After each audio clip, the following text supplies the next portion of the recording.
नमस्कार दोस्तों, स्वागत है आपका हमारे YouTube चैनल जलधारी क्लासेस में। दोस्तों, ये है टीचिंग एप्टीट्यूड की रिवीजन क्लास उत्तराखंड डीएलएड 2024 के लिए।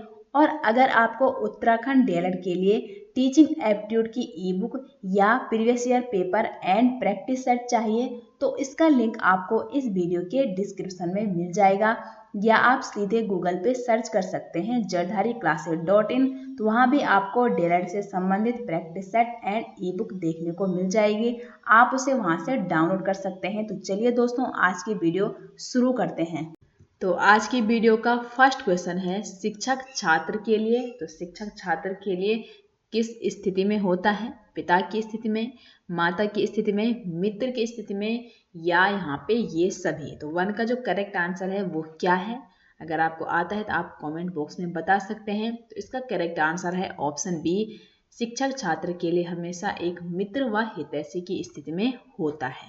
नेक्स्ट क्वेश्चन है शिक्षण सहायक सामग्रियों के श्रव्य साधन में किसे शामिल किया जाता है?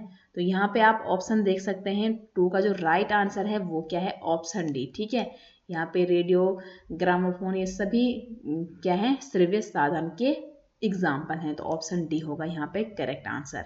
टीचिंग एड्स हैं ये सभी, और इन जो पिछली वीडियो में मैंने सभी प्रकार के टीचिंग एड्स के बारे में आपको बता रखा है। तो क्वेश्चन नंबर 3 है योग्य शिक्षक को भाषा पर अधिकार रखने का प्रमुख कारण क्या है? तो प्रमुख कारण क्या है कि वह अपने विचार सरलता से छात्रों के सामने रखने में सक्षम होगा।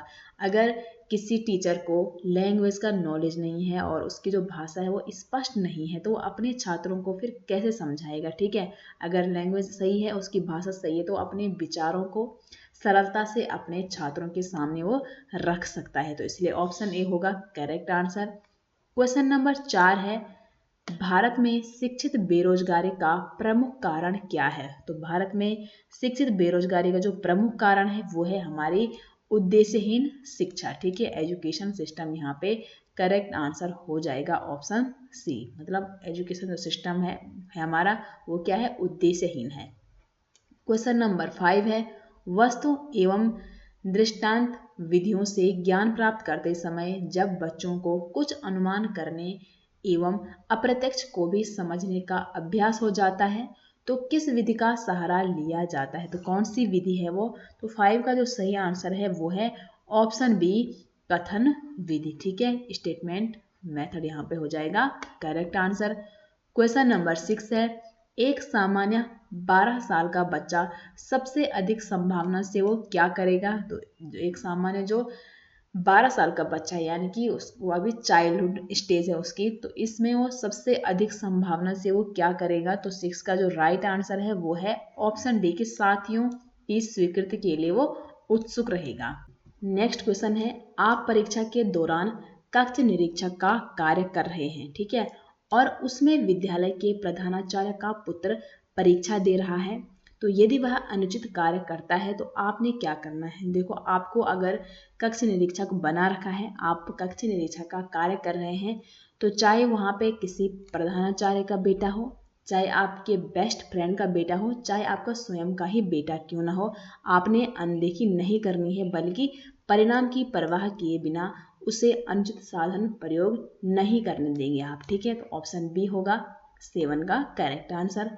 क्वेश्चन नंबर 8 है निम्न में से कौन सा कथन यहाँ पे सही नहीं है? तो नहीं है पूछा है, तो माध्यमिक शिक्षा की परीक्षाएं केवल राज्य सरकारों द्वारा कराई जाती है, ये कथन यहाँ पे सही नहीं है। नेक्स्ट क्वेश्चन है निम्न में से क्या सह पाठ्यक्रम गतिविधियों के अंतर्गत शामिल है? तो सह पाठ्यक्रम गतिविधियों के अंतर्गत यहाँ पे क्या क्या शामिल है? तो निबंध लेखन हो गया, खेल प्रतियोगिता और सांस्कृतिक कार्यक्रम, ये सभी यहाँ पे शामिल हो जाएंगे सह पाठ्यक्रम गतिविधियों में।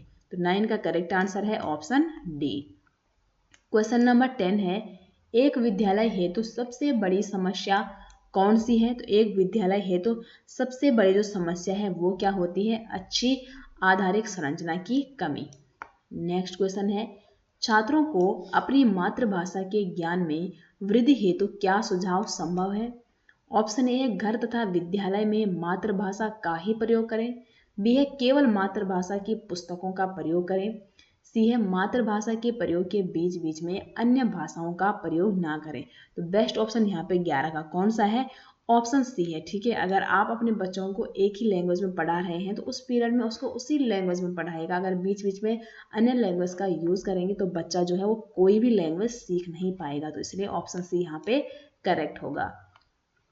क्वेश्चन नंबर 12 है, किस अध्ययन के अंतर्गत छात्र पहले अध्याय के आधार पर दूसरे अध्याय को पढ़ने की तैयारी करता है?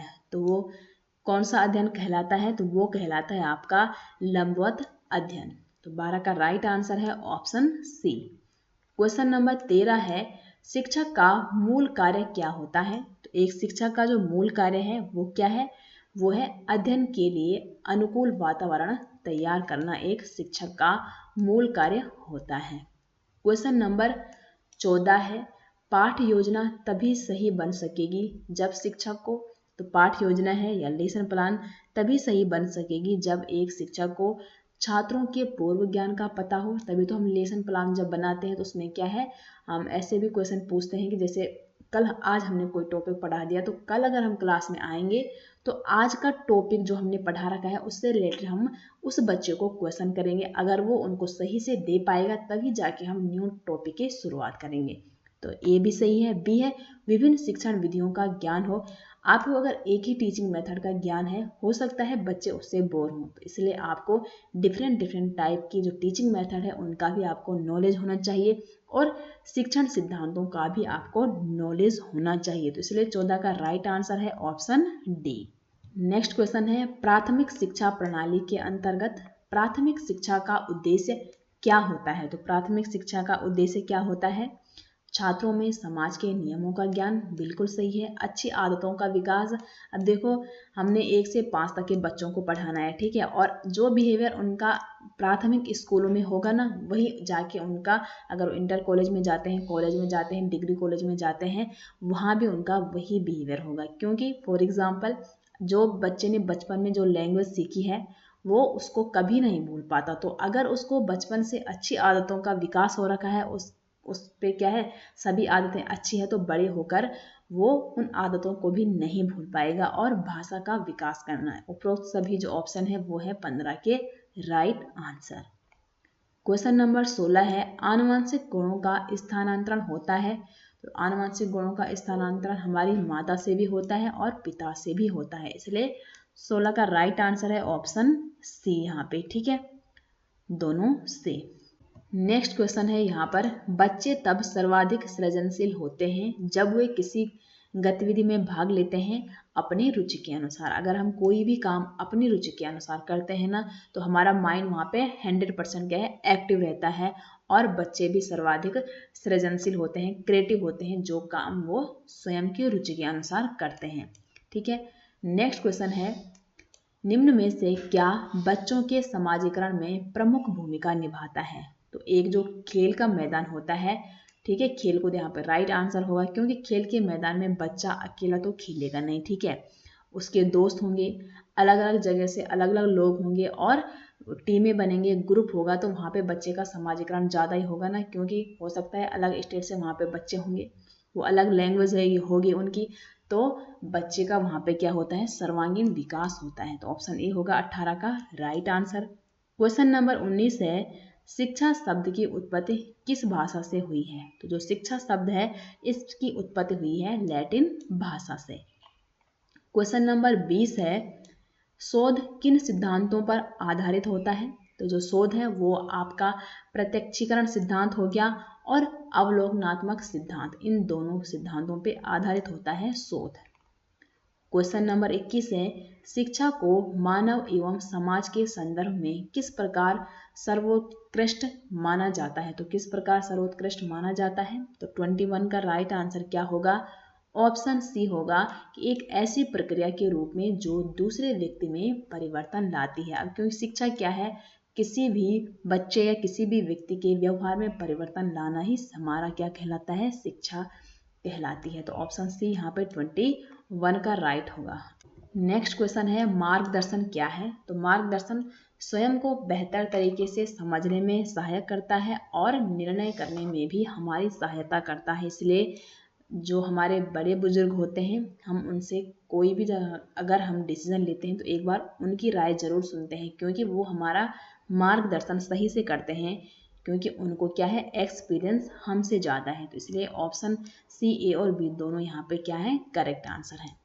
नेक्स्ट क्वेश्चन है बाल मनोवैज्ञानिक की सहायता से शिक्षक किस बात का ज्ञान प्राप्त कर सकता है। तो एक शिक्षक छात्रों की अभिरुचि हो गया, छात्रों की क्षमता और छात्रों का चेतन और अचेतन व्यवहार, यानी कि ये सभी होंगे 23 के राइट आंसर।